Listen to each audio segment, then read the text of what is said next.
Welcome back to the Fire Break. I'm Steve Wolf.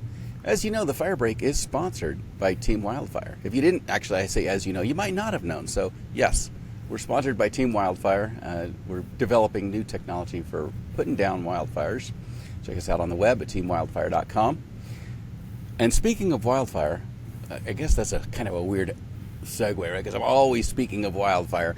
But I have got Andy Lowe with us today. And Andy, I would describe him as an adrenaline junkie in the service of the forest. For the last 26 years, he's held various positions: firefighter, fire protection, fire repeller, fire assistant, forest protection, etc. So all the way on up to a senior wildland fire specialist, which is the position that he holds now with Foresite Consultants. Andy, welcome to the Fire Break. How are you today?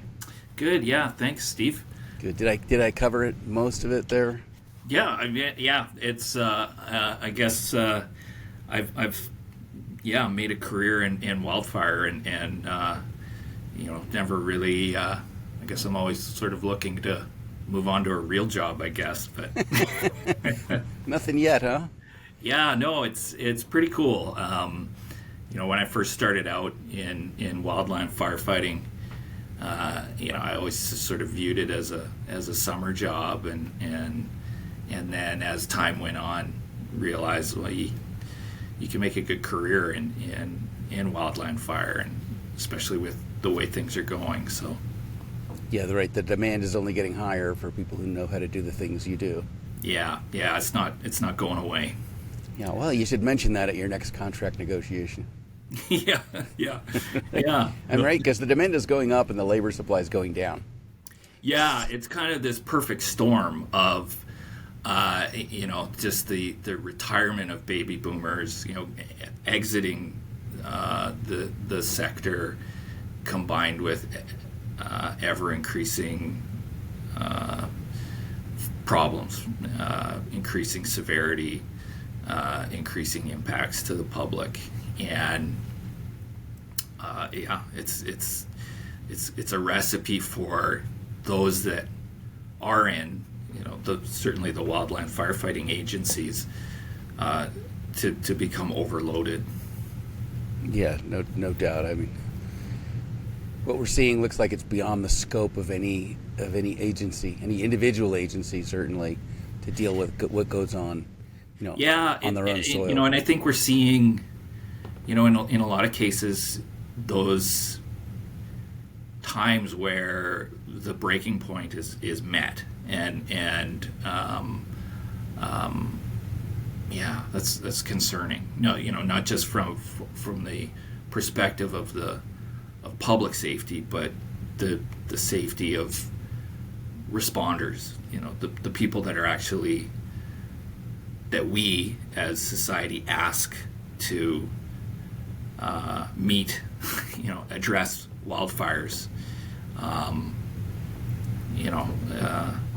their personal safety and their just well-being, mind and body.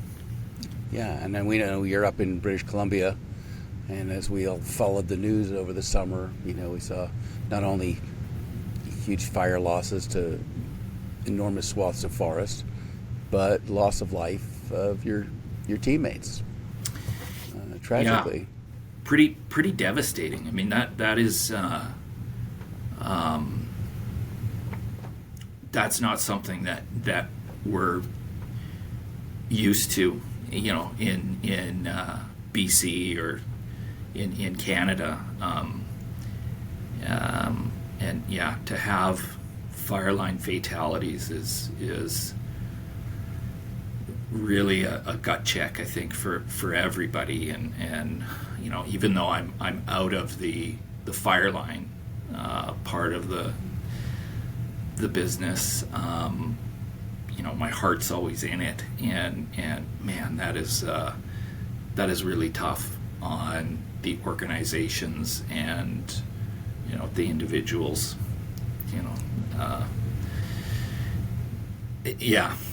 Well, as much time as you spent on the fire line, you got out with your hair. So Yeah. I'm surprised, Yeah. like based on the number of adventures I know you've gone through, that you have any left. Yeah, I mean, a lot of that was some time ago. You know, I can count it. I can count the time in years, or sometimes I say, you know, that was like 30 pounds ago, and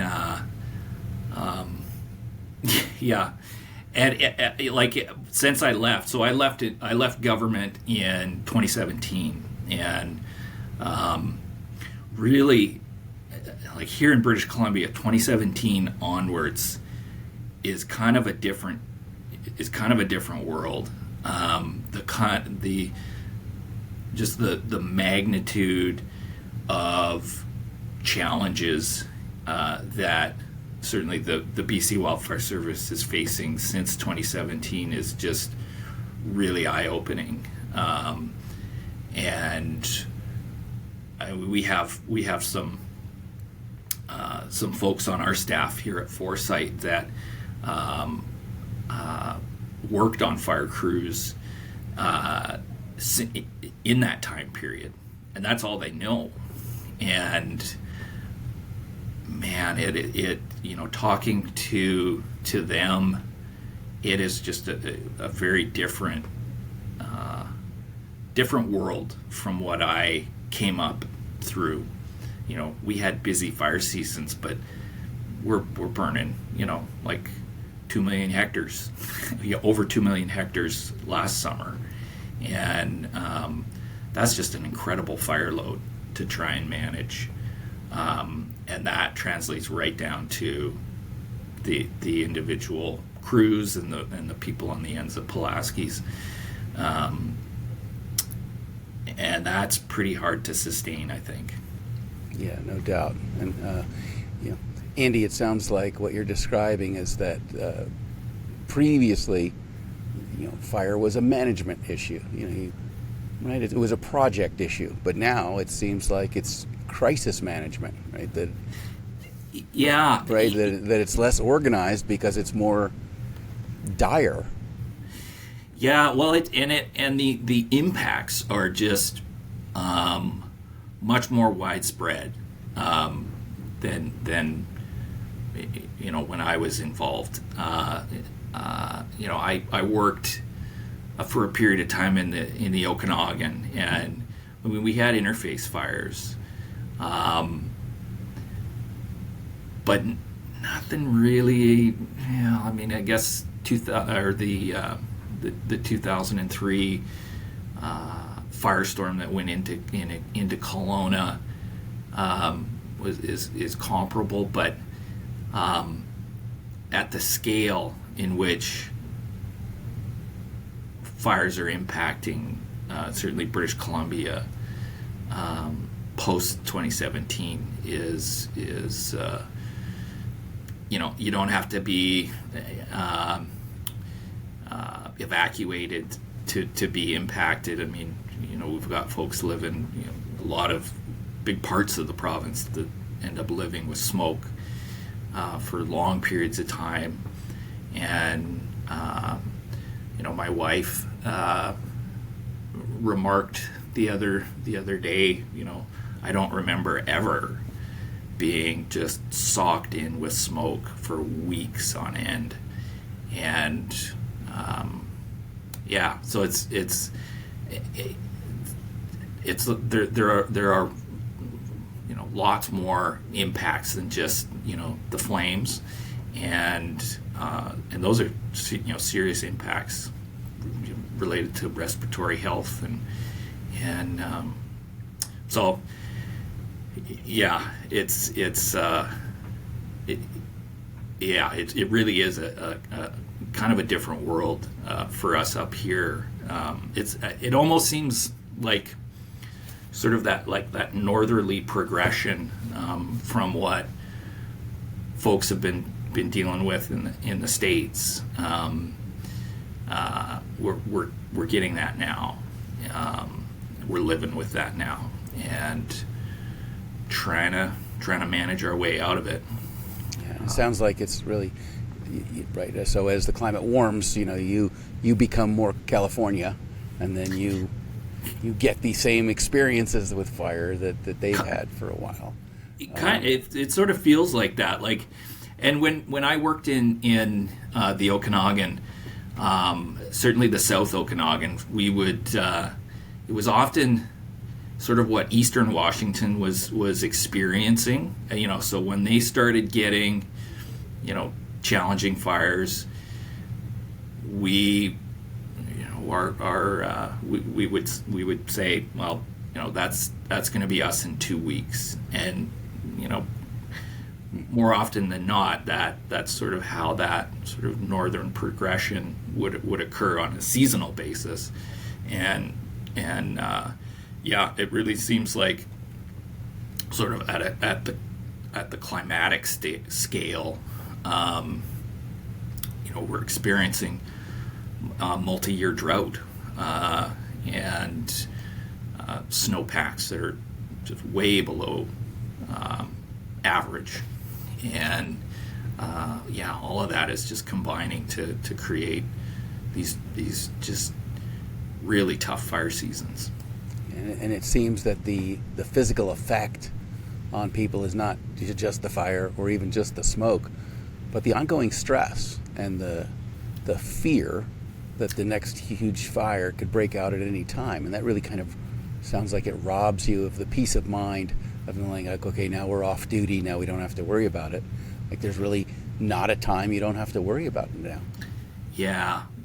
And, I sort of think like, that's happening, for everybody, Yep. Whether you're in wildland fire or not. Like, my kids, they're 6 and 10, and my son was saying, I'm really looking forward to summer, and then the next sentence was, but I'm not looking forward to all the smoke. And it's like, I mean, these kids, like, that's what they know, and I just wonder what that, because it does impact like our ability to go outside, with the kids and do high energy activities. You don't want to be doing that in the smoke. And then I also think, well, as a former wildland firefighter and look at all the current wildland firefighters, man, I think we're learning a lot more about the impacts of the health impacts of smoke and those fine particulates, and that's a big question mark for me personally, and I know it's a factor for some of our recent hires who were former wildland firefighters, who have identified health concerns as a part of the reason why working on the fire line kind of lost its appeal. Yeah, and it's, I think there's a technology challenge here in terms of how do we provide respiratory PPE to people who are blowing through 6,000 calories a day. Yeah. In an environment that's already hot. Yeah, totally. Yeah, I mean, I remember, because the topic would come up, when I was on the fire line, and the organization, so the employer would point towards, well, there isn't really definitive research, and it's because wildland firefighters are pretty fit. So to try and determine decreased lung capacity in people that are just physical machines is pretty tough. Probably easier to look at folks like me and see what did that have an effect. But yeah, it's a technology thing, and it's probably also a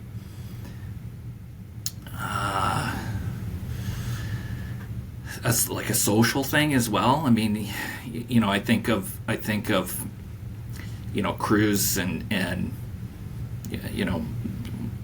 myself, having a really dirty shirt was kind of, is like a badge of honor or something. Yeah.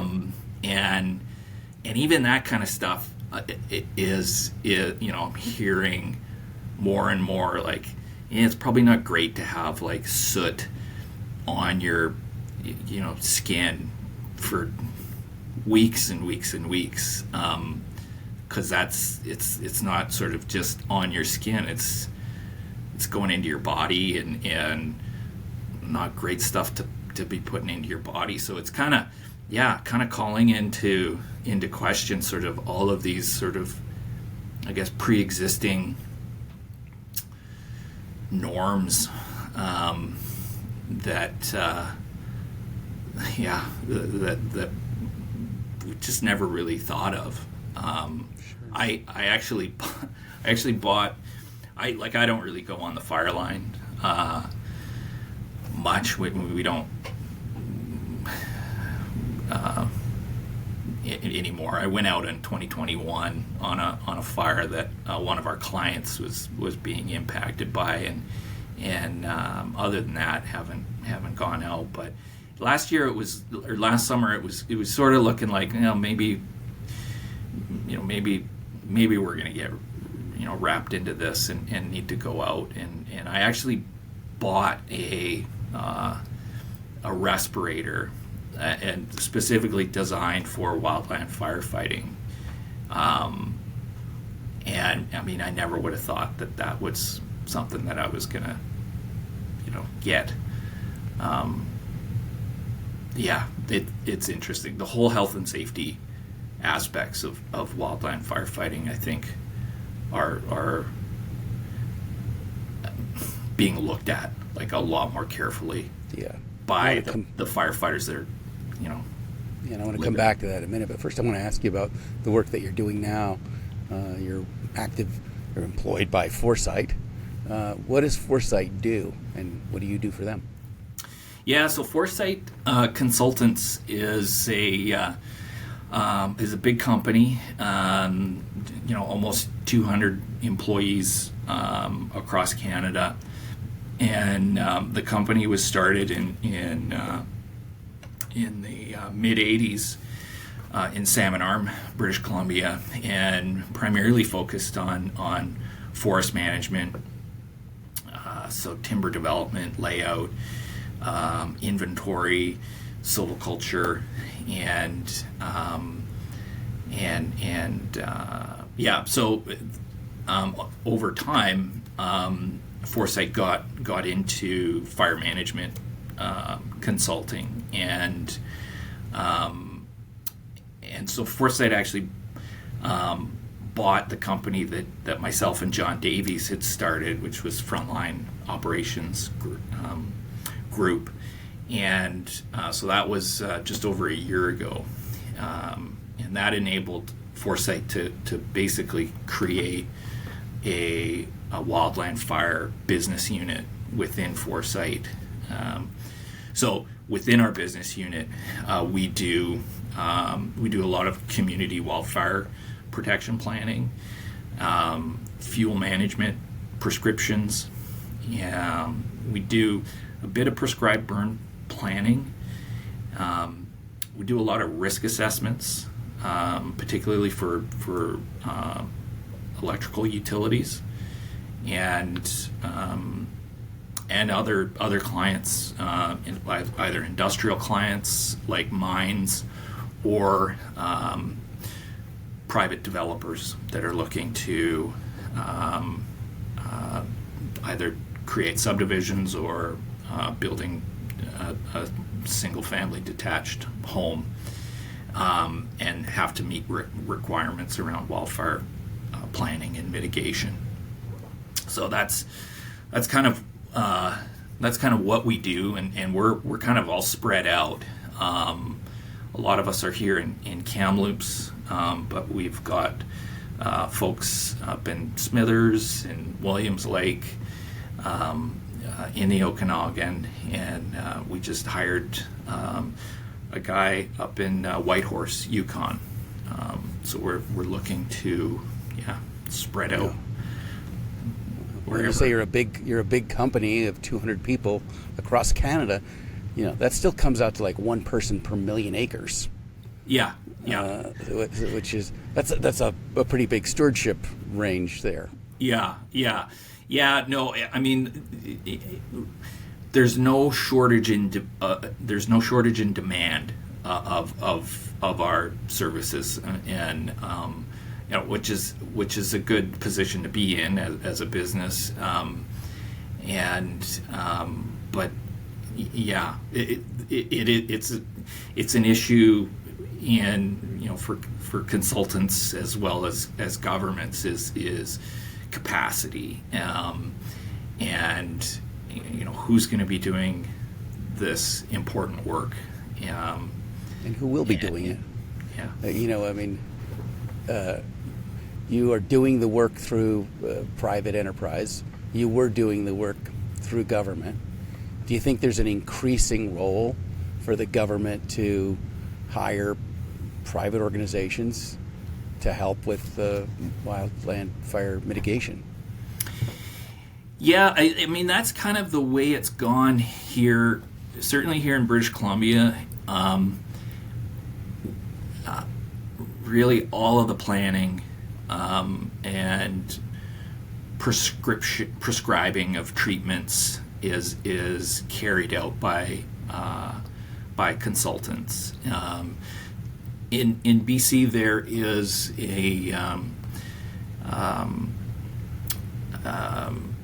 now it's the Professional Governance Act.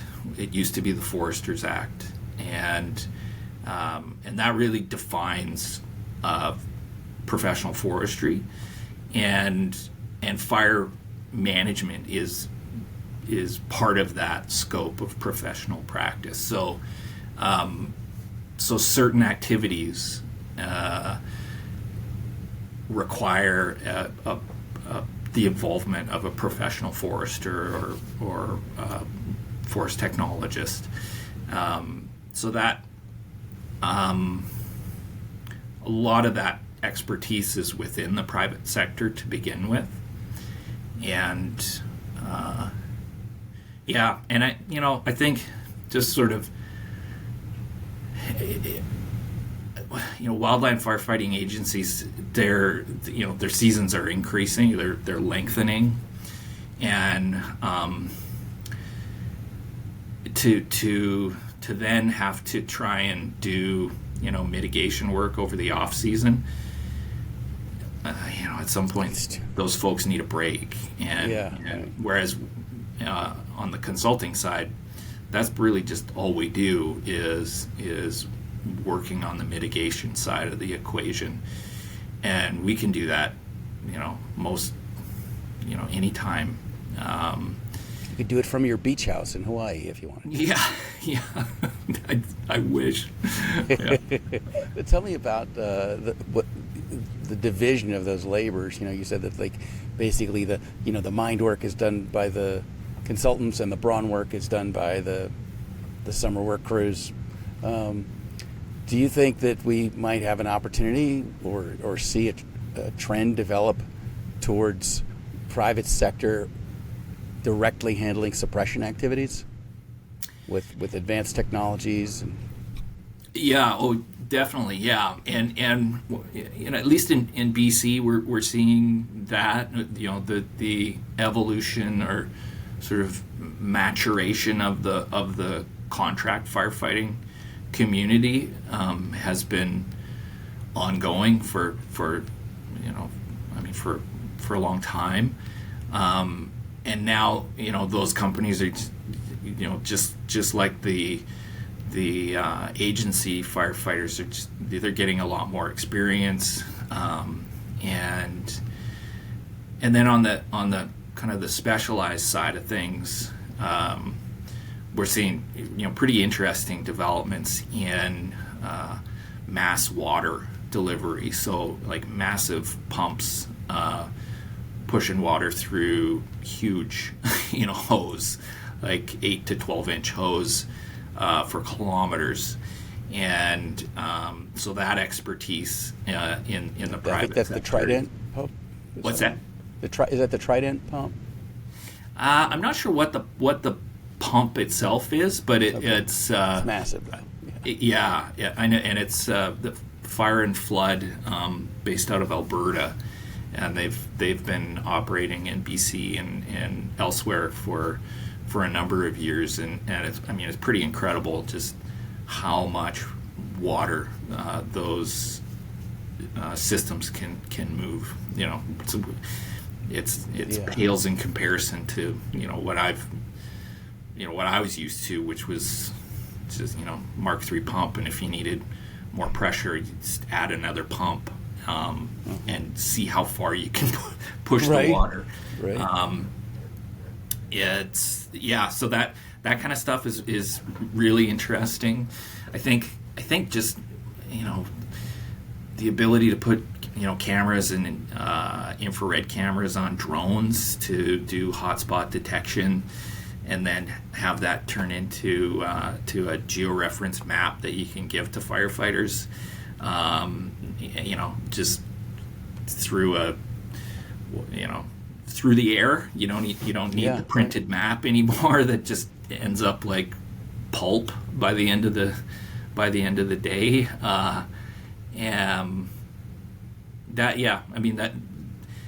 That kind of stuff certainly helps.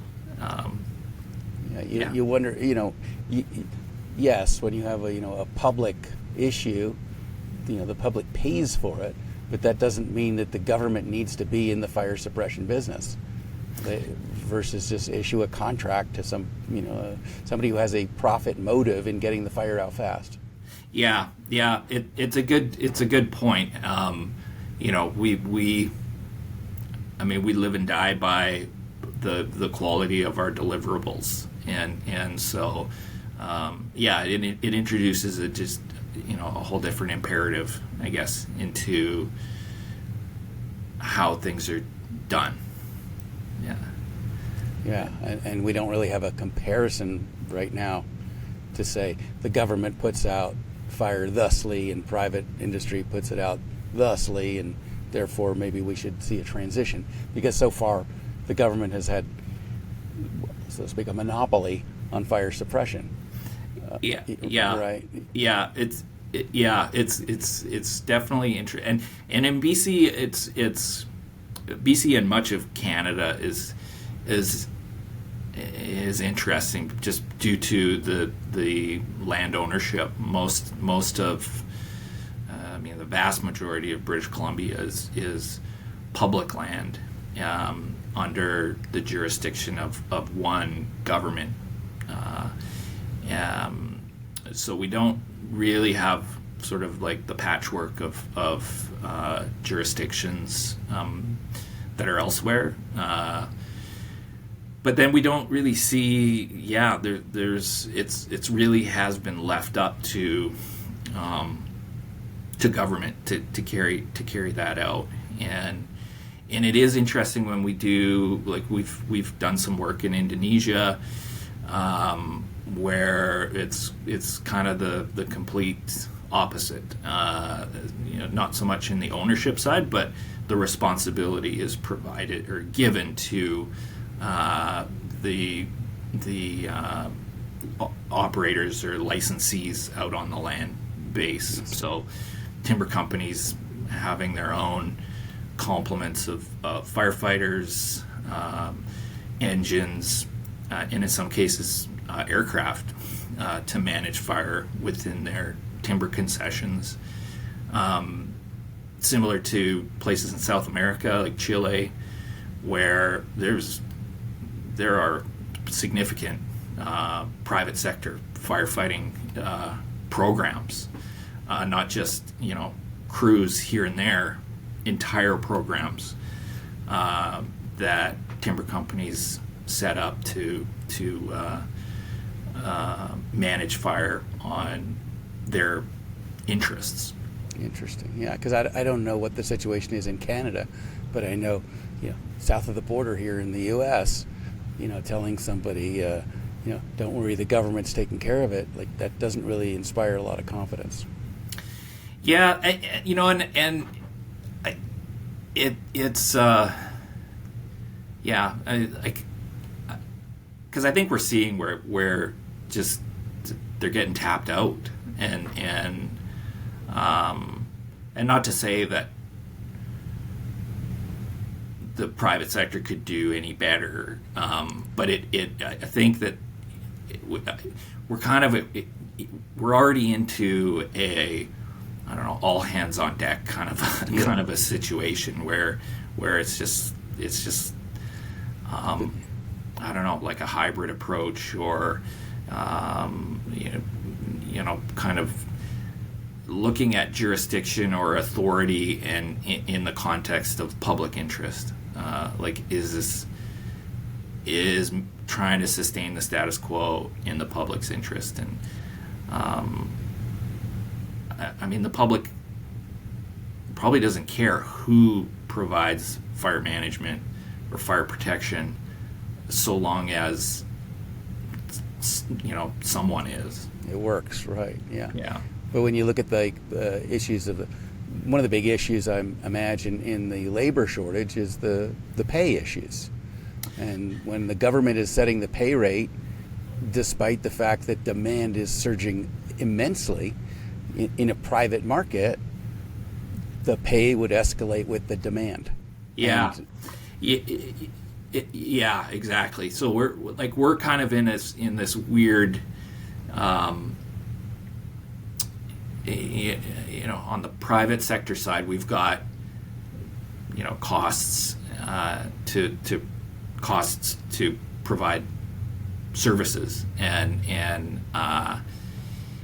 yeah, I think sometimes it's sort of viewed through the lens, certainly with government clients, of, well, that rate doesn't really equate to what I make, and it's like, well, this is totally different. It's totally different math. Once you throw in insurance and healthcare and benefits and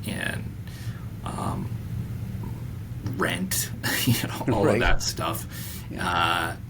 and so, and it's competitive. Like, people are gonna go.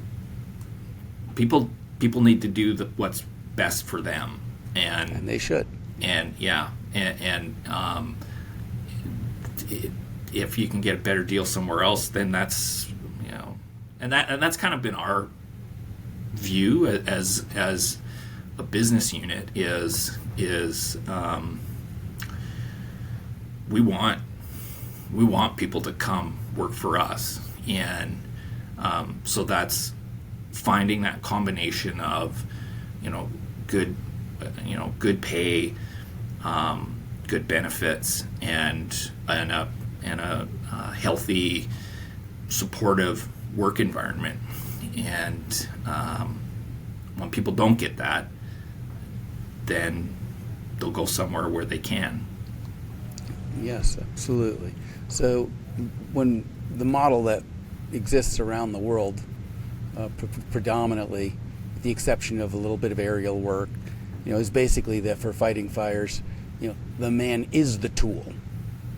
And I wonder if we're going to see an evolution towards, people operate the tool, but they aren't the tool themselves. More automated, robotic, mechanical solutions where you get the efficiency. I don't see people out, hand digging the road for the new roads in my neighborhood. Like, they got a big truck and it comes through and it takes out the trees and it puts down the pavement, does all the things, and the crew stands there with a little remote control and they operate it.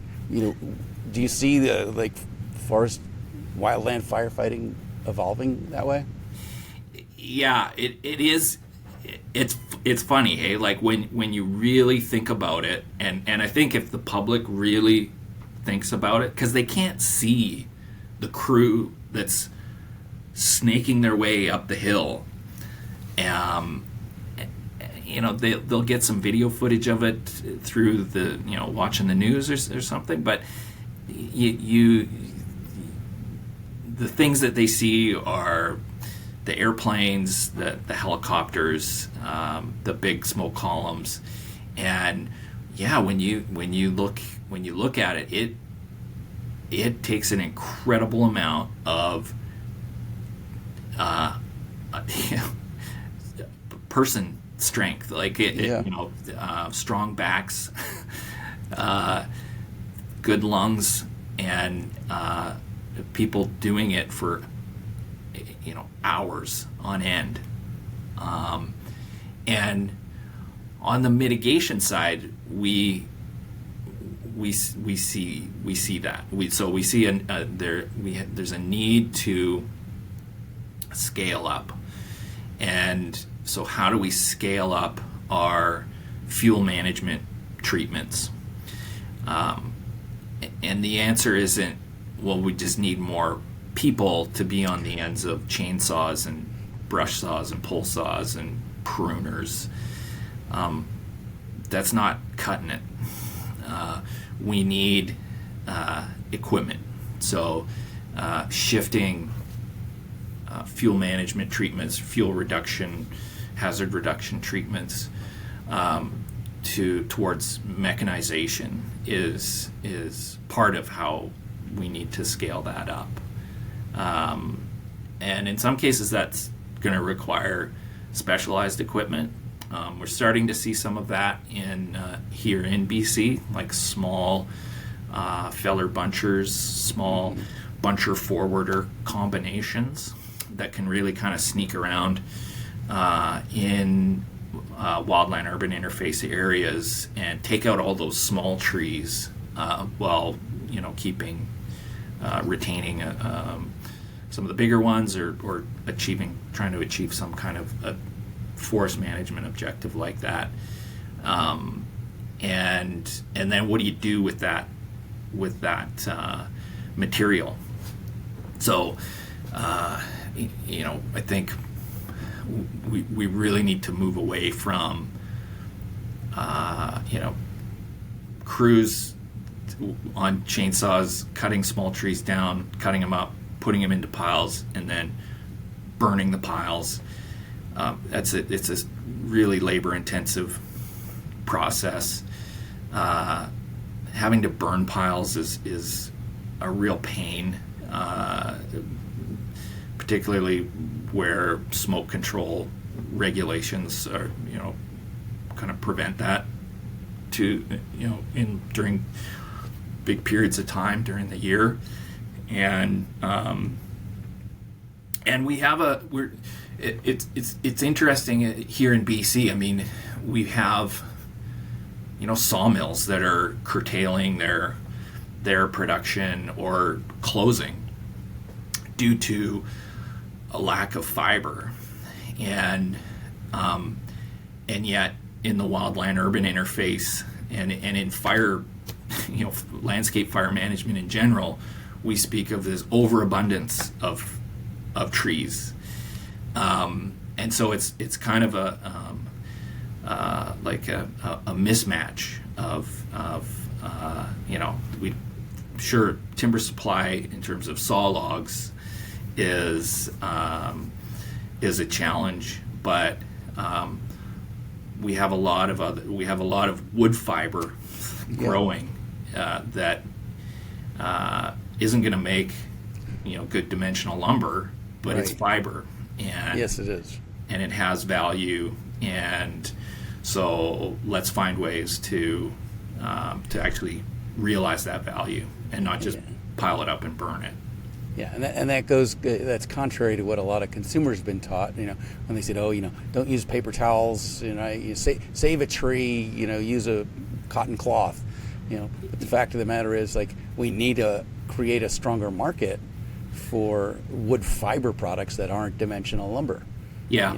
More right. People should be using more paper towels and possibly more toilet paper. Yeah. Or other things that create a market for that non-dimensional wood fiber. Yeah. Right? We're not running out of new trees popping out of the ground. Yeah, and really, and because this is sort of where we as foresters kind of point out, like, you can't really separate fuel management from forest management, and then by extension just ecosystem, ecological goods and services.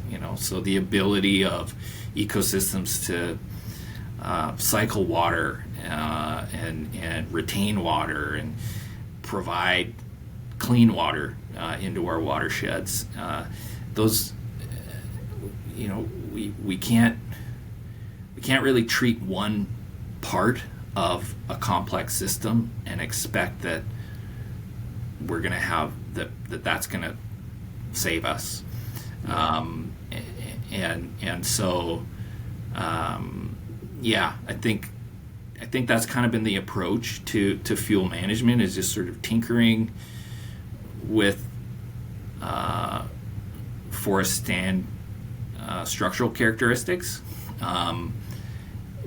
while kind of not necessarily paying attention to just the ecosystem function that those stands provide us. And so wood is fiber, and we have a need for fiber. We can do a lot of things with fiber in materials, or harnessing that energy source in terms of heat or powering other facilities. And there's lots of examples elsewhere in the world that in Scandinavia they're doing all sorts of district heating systems where waste wood is used as feedstock into an inexpensive feedstock. I mean that's the way to become the billionaire, right? Is you find a product that can be made from a feedstock that's someone else's garbage. Yeah, and and also and looking at it in terms of not just the cost of the feedstock, but like what is the benefit? So if we can start to factor in a fire risk mitigation benefit. Yep. There's the I don't know, kind of a rule of thumb that, like, for every dollar that you spend mitigating a hazard, you're going to save X number of dollars on the response. Like 34x or something like that. Yeah, it's pretty high. It's pretty significant. When you take in all the health consequences, etc., right? Business closures. It's huge. Yeah, shutting down entire regions to tourism, for weeks or months on end. I mean that the cumulative impacts are huge. So the $1 million question for you, Andy, is then how do we get policymakers to make the decision to invest in the mitigation efforts that would ultimately end up saving them dozens of times, what those costs would be? Yeah, I think it's the $1 billion question. I think, and we've got, because we have examples of where mitigation efforts work or they have helped, and I think we need to do a better job in going back and looking at, well, what worked? Did it work? How well did it work? What could be done differently to make it work better? And because I think that's kind of what's missing is the value proposition. Like, so what are we going to get out of this? And so yeah, we need to, and we need a plan, so like I sort of, I don't know, facetiously ask, like, do we ever know when we're going to get there, like in terms of mitigation? And I mean, it's not there's no end point. It's because forests grow, plants Right. grow. It's an ongoing process of treatment and maintenance, and but at least where we are here in BC, it's not really clear what the end goal is, or at least what the goal over 5 years is. Well, we know what it's not. Yeah, it's not this. Like, Right. I mean, and if it was this, we'd be doing great. But yeah, we need to kind of draw the link between the mitigation actions and value to society, because we're not gonna win this solely through trying to firefight our way out of it. That has proven not to work. Yeah. We're doing stints and statins instead of fixing the diet, right? Yeah. Yeah, we're just chasing spot fires all over with no real plan. Yeah. Right. Yeah, and I think it's important because and I don't know how the public sort of is expected to interpret the debates or the dialogues going on in that, so you're telling me we don't have enough saw logs, but then you're telling me we've got too much fuel. You're telling me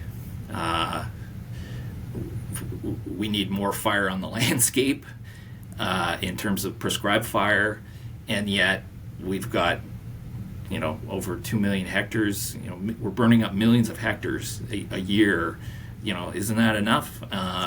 And it's confusing, I think. Yeah. And so how do we address that confusion? Well, a good start would be putting together a pretty cohesive, comprehensive plan on what do we want as a society. What do we want from our forests? What do we want for community safety? Yeah, Right. totally. Yeah. Well, I would imagine that you could list some things on the we want list that you wouldn't get a lot of debate about. Yeah. And start there, right? Start where you have common ground. Yeah. And and I think that's what I always sort of try to remind myself and to remind my staff is that everybody is approaching this from a good place. I start with that assumption, and nobody's out to make the problem worse. Like, everybody really has a vested interest in making things better, and so it's not, for me, I don't view it as this group really needs to get their act together. It's more the connections just haven't been made, and so it's does it requires, well, maybe we need to change the messaging, but then also there's a requirement to have listen with both ears, and be accepting of different possibilities, and so it's almost like, well, when we have meetings sort of with interdisciplinary people with from consultants and government, and at the end of those meetings it's always like, yeah, we should do this more often, and then it's like, Yeah, we really should. And because we're not going to solve these problems in isolation, we're just working on these issues in our own little silos is not the way forward. And so whatever forums or opportunities can be had to just sort of put our guards down, or just like check our territorial guards, right? Check your badge at the door or something, and just like, let's just talk through this about what do we want to see as fellow humans. Yeah, right. And it's that we want solutions that are geographically appropriate. So we don't want, you don't want the UN coming in and telling everyone this is how we fight fires, because we need, a local sensitivity. But the fact that the UN released an enormous global report on wildfire 2 years ago, where they made some, international predictions about the growth of wildfire, does send the right message. Like, hey, this is a UN level problem. Like, this is something everyone's dealing with, and we're not going to solve it unless we have everyone's input. Yeah. Right. Yeah. Wall Street's going to be breathing the smoke, if Canada's fires are unchecked. So everyone has an interest in helping everyone else manage the problem. Yeah. So it sounds like you're describing that there's just not enough high level dialogue.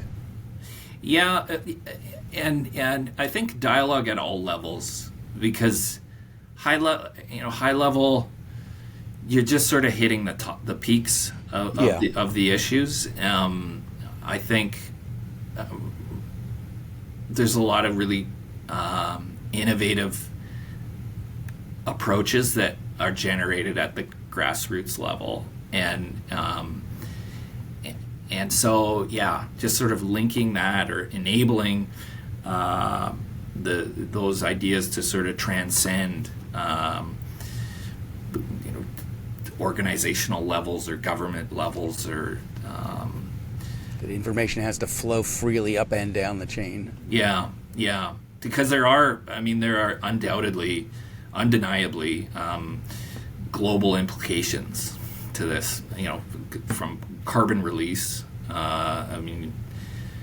The fires in Canada last year, blew the doors off the, carbon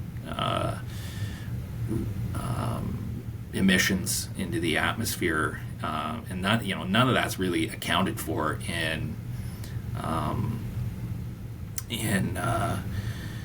CO2 reduction, planning or targets, and I mean that's it's becoming a positive feedback loop where we need to interrupt it in a big way,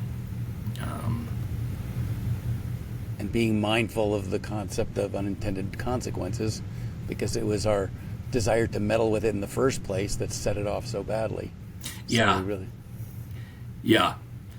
big time.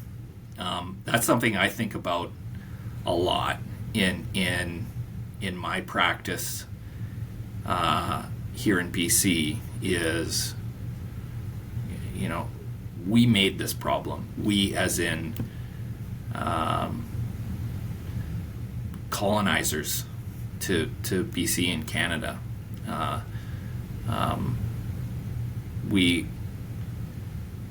There was fire management going on here, where I live, long before, since time immemorial. Right. Through before humans. Yeah. Yeah, through Indigenous fire stewardship, and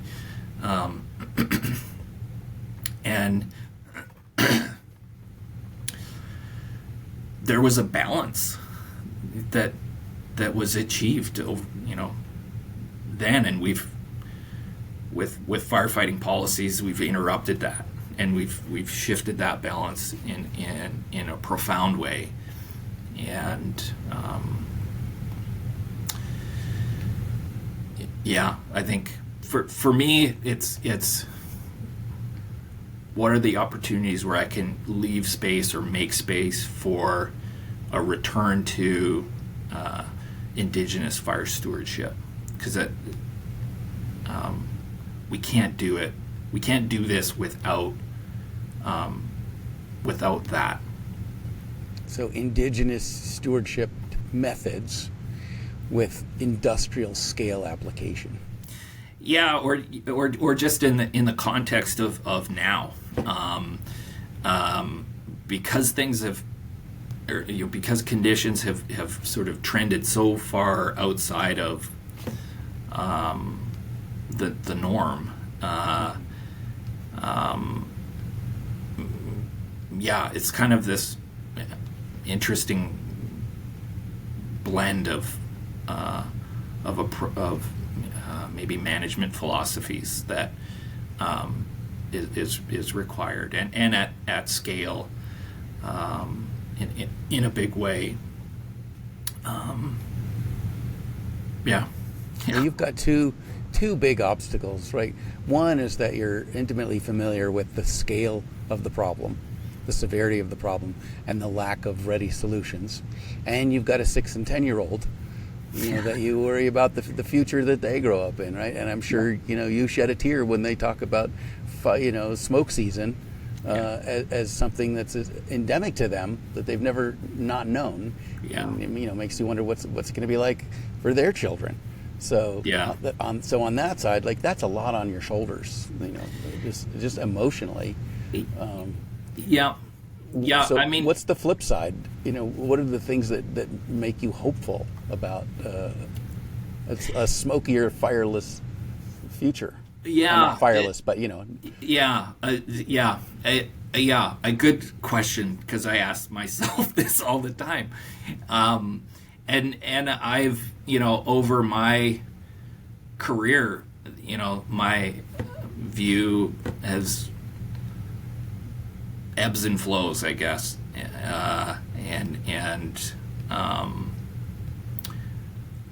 So I guess ultimately it's asking myself, like, is this worth it? and I do believe it is. I do believe that by and large we've created this problem, and we can fix it, or at least make it better. And so I guess that's and in doing so,